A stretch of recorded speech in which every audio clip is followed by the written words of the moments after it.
आपण 15 मिनिट्ससाठी ग्लुकोजला इन्क्युबेट केलेला. सो आता तुम्ही बघू शकता की ग्लुकोजचा कलर चेंज झालेला आहे. आता आपल्याला 3 मिनिट अजून बाकी आहेत. सो आपण मशीनमध्ये ग्लुकोज टेस्ट कसं सेट करतात ते बघूया. M7मध्ये सगळ्यात आधी आपल्याला रिसेट बटन दाबायचं आहे. रिसेट बटन दाबल्यानंतर असा डिस्प्ले स्क्रीन येते. त्याच्यानंतर आपल्याला ग्लुकोज परफॉर्म करायचा आहे. तर फर्स्टमध्ये ग्लुकोज आहे म्हणून एकदाच दाबायचं आहे. ठीक आहे. तर ग्लुकोजची स्क्रीन डिस्प्ले, ग्लुकोजचं टेस्ट आपल्याला डिस्प्ले करणार. तर याच्यात R1 R2 जे काही आपण ऑलरेडी घेऊन ठेवलेलं आहे. R1 R2 500 μml, sample 5 μml. Okay. आणि डिले टेम्परेचर 5. हे काय नाही आहे. R1 R2 आपण घेतलेलं आहे, सॅम्पल घेतलेलं आहे. रूम टेम्परेचरमध्ये आपल्याला 15 मिनिट्स ठेवायचं होतं. सो आपण इन्क्युबेट केलं आहे 15 मिनिट्ससाठी. आता आपल्याला टेस्ट परफॉर्म करायचं आहे. तर पहिले सगळ्यात आधी ॲस्पिरेट वॉटर सांगते. तर आपल्याला आधी ॲस्पिरेट वॉटर करायचं.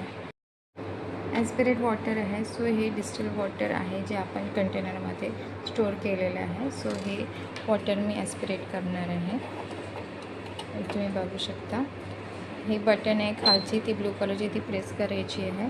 इथे वॉटर ॲस्पिरेट केला जातो आहे. ती लाईट दिसते तुम्हाला, ब्लिंक होते आणि स्टॉप होते. स्टॉप केला म्हणजे ॲस्पिरेट झालेलं आहे वॉटर.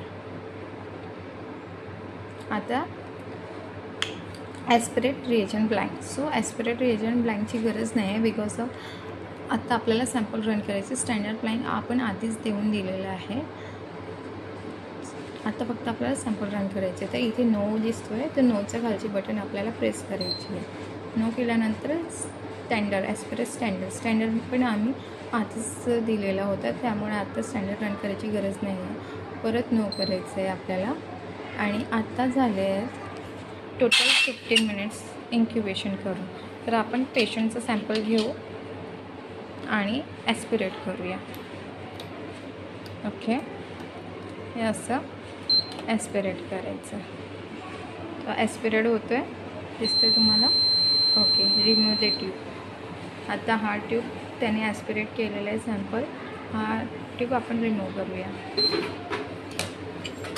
आता याचं आलेलं आहे एवढा रीडिंग 72.52 mg/dl.